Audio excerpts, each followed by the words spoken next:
कर्म किए हैं उसकी सज़ा तो मिलेगी, लेकिन बाबा भी ये कहता है बच्चे आप मुझे याद करेंगे ना तो आपके विकर्मों का बोझा कट जाएगा। लेकिन हमारी इतनी याद की शक्ति होती तो थोड़ा परसेंटेज जो रह जाता है ना उसका भोगना पड़ता है, लेकिन वो बहुत माइनर परसेंटेज है। ऐसे विशेष रत्नों के लिए हम कर्म भोग भी नहीं बोल सकते हैं। ये तो बाबा सेवा में परिवर्तन कर लेता है, क्योंकि उन्होंने इतने सालों तक श्रेष्ठ कर्म करते आए हैं, एक प्रकार की मानसिक स्टेबिलिटी स्ट्रेंथ है, तो वो कर्म भोग महसूस नहीं होता है। हमारी जो गुलजार दादी जी थे ना, उनको जब कैंसर हुआ था तो हम दादी को पूछते, दादी पेन नहीं है? नहीं, बिल्कुल पेन नहीं महसूस होता था। उस समय बाबा बचा लेता है। आत्मा की मनसा जितना आप ट्रेन करेंगे कनेक्शन में रहते हुए, तभी उस समय जब भोगना का भी समय होता है तो भी बाबा बचा लेता है आपको,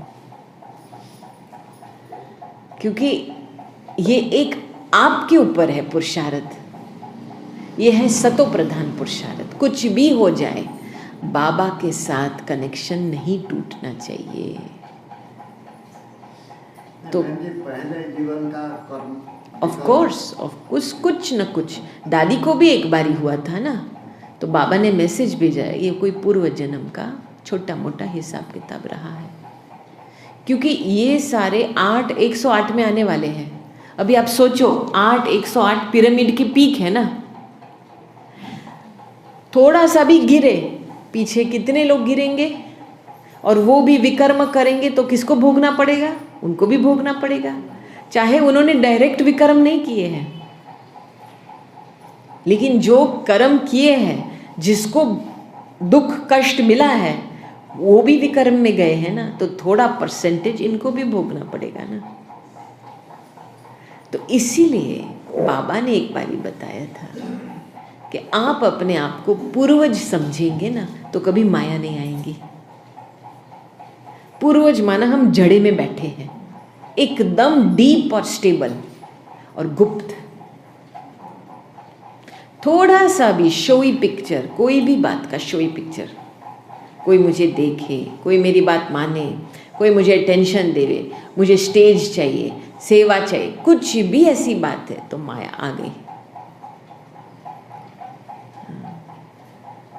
तो इसीलिए बाबा बहुत आज की मुरली में सावधान किया है कि बच्चे जितना हो सके दिन भर में याद का कनेक्शन रहना चाहिए। हमारा बहुत एक्सपीरियंस है, हम सेवा की फील्ड पे जाते हैं ना कुछ होता है, चाहे आप धन द्वारा हिसाब किताब चुकतू करो, तन द्वारा हिसाब किताब चुकतू करो, संबंध द्वारा हिसाब किताब चुकतू करो, लेकिन उससे भी बाबा बचा लेता है। मैं आपको एक स्टोरी बताती हूँ। हम जब जर्मनी गए थे तो जर्मनी में हम कहाँ थे? कोलोन में थे। और कोलोन में जो जर्मन बहन है वो बहुत पुरानी है, तो दादी ने उसका भी नाम गोपी रखा था। तो हम 2 गोपी एक सेंटर में, ठीक है, वो सेंटर कोऑर्डिनेटर थी। तो 2 दिन वहाँ रहे, अच्छी सेवा हुई। फिर उसके बाद मुझे दूसरे शहर पे जाना पड़ा, वो स्टुटगार्ट। तो सवेरे की 6:20 की ट्रेन थी कोलोन से। तो गोपी मुझे ट्रेन स्टेशन पे लेके गई, ठीक है। और फिर उस समय तो कोई बहुत होता नहीं है, 6 बजे हम पहुँचे। तो एक ट्रेन का डब्बा जिसमें बस 2 ही आदमी थे, एक आगे बैठा था, एक पीछे बैठा था। तो सामान तो चढ़ा दिया रैक पे।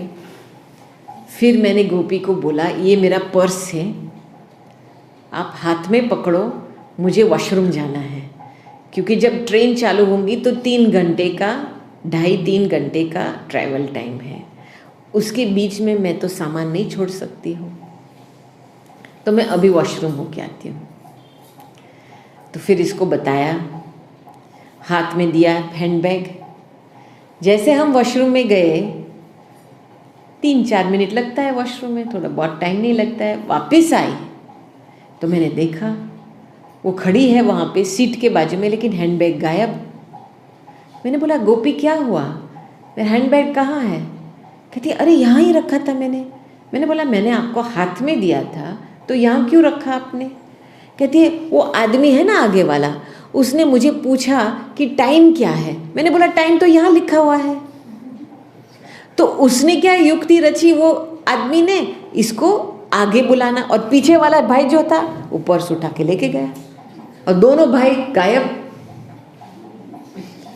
उस पर्स में सब कुछ था। हम सारा यूरोप का टूर करके आए थे। जो डोनेशंस मिले थे, 2 पासपोर्ट थे, वीज़ा थे, टिकट्स थे, कार्ड्स थे, इंश्योरेंस था, ड्राइविंग लाइसेंस था, आप जो भी आईपैड था, मोबाइल फ़ोन था, इंडिया का फ़ोन था, यूके का फ़ोन था, जो भी चीज़ आपकी आइडेंटिटी को सिद्ध कर सकती वो चीज़ सब इस हैंडबैग में था। एक सेकंड के लिए जैसे किसी ने आपको नंगन कर दिया ऐसे लगा मुझे, एक सेकंड में। फिर मैंने गोपी को धक्का लगा, मैंने बोला तुम निकलो, नीचे जाओ, देखो किसने ले लिया है। वो बेचारी मूंझ गई, घबरा गई, तो नीचे उतरी, ऐसे ऐसे देखने लगी। फिर मुझे पता चला इनसे तो कुछ होने वाला नहीं है, अभी तो डिसीजन लेना है जाए या रहे। तो मैंने फिर उसको वापस बुलाया, मैंने बोला चलो सामान उतारो, हम नीचे रहते हैं। अभी देखो मन में क्या होता है। मन में मुझे पता था ये मिलने वाला नहीं है, मुझे इमीडिएट जैसे दृश्य दिखाई दिया, ये मिलने वाला नहीं है। फिर भी अभिमान क्या कहता है, नहीं ऐसे कैसे हो सकता है, जाओ कोशिश करो, ऐसे कैसे हो सकता है। तो हम दोनों ऐसे पूरा स्टेशन का राउंड मारते थे, और जैसे जाते थे कोई सब ये दोनों आदमी गायब ही हो गए थे। फिर ऐसे दूसरा चक्कर लगाया तो फिर पुलिस स्टेशन तक पहुँचे। अंदर एक पुलिस स्टेशन है, तो एक भाई वहाँ बैठा था ऐसे आधी नींद में, क्योंकि 6 बजता था सवेरे को, 6:10 हुआ था उस समय। तो वो नींद कर रहा था आधे नींद में। तो मैंने बोला sir my purse is stolen. एक oh no not another one, और मुझे 2-3 कागज़ दिए ऐसे करके। मैंने बोला ये क्या है? कहते फॉर्म भरना है। तो मैंने वो फॉर्म लिया और एक एक चीज़ जो भी मुझे याद आया मैंने उस फॉर्म पे लिखा था कि क्या इस पर्स में क्या चीज़ें थी, क्योंकि वो तो लिखना है ना, पुलिस रिपोर्ट भरना है। तो 1.5 पेज का फॉर्म था, ठीक है। मैंने उसको वापस दे दिया। वो अंदर जा कर के उसने अपना टाइपिंग शुरू किया, कम से कम 10 मिनट तो लगा उसको। इन बिटवीन मैंने जैसे पूरा लिख दिया, मैं खाली हो गई और मैंने अपने आप को अशरीरी बना दिया, बिल्कुल जैसे इस बात को मैंने बाबा की तरफ अपने आप को अशरीरी बन दिया, पूरी बात बाबा की गोद में डाल दी। और वंडर की बात ये थी, फिर मेरा मन बिना पूछ के, बिना डायरेक्शन देते एक बहुत ही सुंदर दृश्य क्रिएट किया। मन ने हैंडबैग को इमर्ज किया, पर्स को इमर्ज किया, पर्स का जिप को खोला और जो भी चीज़ें थी उस पर्स में एक गुड विश लेकर के एक घर में मंजिल पर पहुंचा दिया। समझो आईपैड कोई बच्चे के हाथ में चला जाए, जो कैश था कोई मदर के हाथ में चला जाए ताकि वो घर संभाल सके, या किसी कोई बच्चे के एजुकेशन में जाए, तो एक एक चीज़ को जैसे मन विदाई दे रही थी और गुड विशेस के सहित विदाई दे रही थी। मैं तो ये दृश्य देख करके हैरान हो गई। मैंने बोला तुम कितना अच्छा मन हो, हाँ। तो इतना मज़ा आया इस दृश्य में, और जैसे सब चीज़ें को विदाई दे दी, वो जिप एंड तक पहुंची, तभी पूरा दृश्य खत्म हो गया और मेरी पूरी फिजिकल सिस्टम रीसेट हो गई, जैसे कुछ हुआ ही नहीं।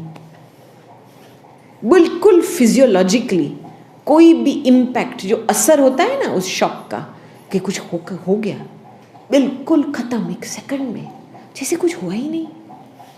फिर मैंने गोपी को बोला चल भागो, अभी जाके घर जाके कैंसिल करना है, बैंक के साथ बात करनी है, अभी नया पासपोर्ट निकालना है, इमरजेंसी पासपोर्ट। और वहाँ दूसरी बॉन में जाना पड़ेगा, एम्बेसी में जाना पड़ेगा। तो मैंने बोला तुम छुट्टी ले लो, चलो मेरे साथ, क्योंकि मेरे पास कुछ है ही नहीं। तो वो 7 बजे से लेकर के इतना भाग दौड़ हुआ, लेकिन मज़े में हुआ, कुछ भी असर नहीं कि मेरा कुछ नुकसान हुआ। बस जो करना है करो, बॉन जाओ, एम्बेसी पे जाओ। और 1 बजे से पहले हम पहुँचे और 10 मिनट बाकी रहे थे उसके लंच का। तो उस बहन ने मेरे को मैंने समझाया, बहन ऐसा ऐसा हुआ है। कहती ठीक है मुझे दे दो, ये एक्चुअली आधा दिन का काम होता है, मैं कर देती हूँ। 2 घंटे के अंदर मुझे पासपोर्ट मिला। और फिर 3 बजे जब भी पासपोर्ट मिला तभी मैंने गोपी को पूछा, अच्छा नेक्स्ट ट्रेन कब है स्टुटगार्ट के लिए? तो उन्होंने बोला अभी 3:30 बजे की ट्रेन है। तो टिकट उन्होंने मुझे दी, थोड़ा पैसे दिया, एक छोटा सा पर्स भी दिया और हम ट्रेन पे चढ़े। और हम जैसे स्टुटगार्ट पहुँचे, 7:10 को पहुँचे, 7:30 बजे हमारा पब्लिक प्रोग्राम था सेंटर पे। 5 मिनट की दूरी है सेंटर स्टेशन से। हम 7:20 को सेंटर पे पहुँचे, थोड़ा सूप पिया और जैसे हम हॉल में गए प्रोग्राम के लिए, मुझे ना प्रोग्राम का टाइटल का पता, मैं बिल्कुल भूल गई थी कि प्रोग्राम होने वाला है, ना कुछ पता क्या बोलना है। तो बहन जो परिचय दे रही थी कि अभी ये प्रोग्राम चलेगा और प्रोग्राम का टॉपिक ये है, how to use the power of meditation to overcome. Wonderful. चुनौतियों को पास करने के लिए मेडिटेशन की शक्ति का उपयोग कैसे किया जाए। मैंने बोला थैंक यू बाबा, मैंने कहानी सुना दी। उसमें ही कितना मुझे सीखने को मिला इस एक्सपीरियंस से। क्योंकि देखो, शायद कुछ कर्म का हिसाब किताब रहा हुआ होगा मेरे नाम से, गोपी के नाम से कर्म का हिसाब किताब था, लेकिन इस गोपी द्वारा मैंने चुकतू नहीं किया, वो गोपी ने चुकतू किया। समझ में आई? इतनी बाबा रक्षा करता है।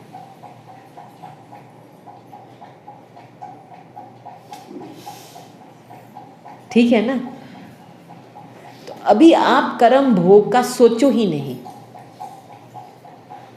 अटूट याद की मेहनत में रहो और आप देखेंगे कैसे बाबा आपको फटाफट कई चीजों से पार लेके जाता है। आपको महसूस ही नहीं हुआ कि हमारा कुछ कर्म भोग हुआ। मुझे कुछ महसूस ही नहीं हुआ कि मेरा कर्म भोग था। कोई फिर मेरे पास आए पूछने के लिए, बहन जी आपको ऐसे नहीं लगा इतना सारा नुकसान हुआ, आपके पैसे गए? मैंने बोला मैं ब्राह्मण आत्मा हूँ, मैं परमात्मा शिव की संतान हूँ। मैंने कभी आज दिन तक कुछ मैंने वेस्ट नहीं किया है, मेरा कुछ भी चीज़ नुकसान नहीं हो सकता है, मैं दृढ़ संकल्प करके देती हूँ। समझो इसने मेरा पर्स चोरी किया तो ये लास्ट बारी होगा उसके लिए, इसके बाद उसको कभी भी चोरी करना नहीं पड़ेगा। माना इतना विश्वास था मेरे में कि इससे कुछ भला होगा ही। तो बात ये है ना, खेल है ना एंजल्स, एक खेल है। परमात्म याद प्यार की लीला देखो, वंडरफुल है। मैं आपको बताऊं, मेरे पास बहुत ऐसे स्टोरीज हैं, सेवा के तत्पर रह करके कैसे बाबा रक्षा करता है। कुछ फीलिंग नहीं आती, थोड़े समय के लिए कुछ होता है फिर पास हो जाता है, पता भी नहीं चलता है कुछ हुआ है। ऐसे बाबा आत्मा को बचा के रखता है। समझ में आई बात? इसीलिए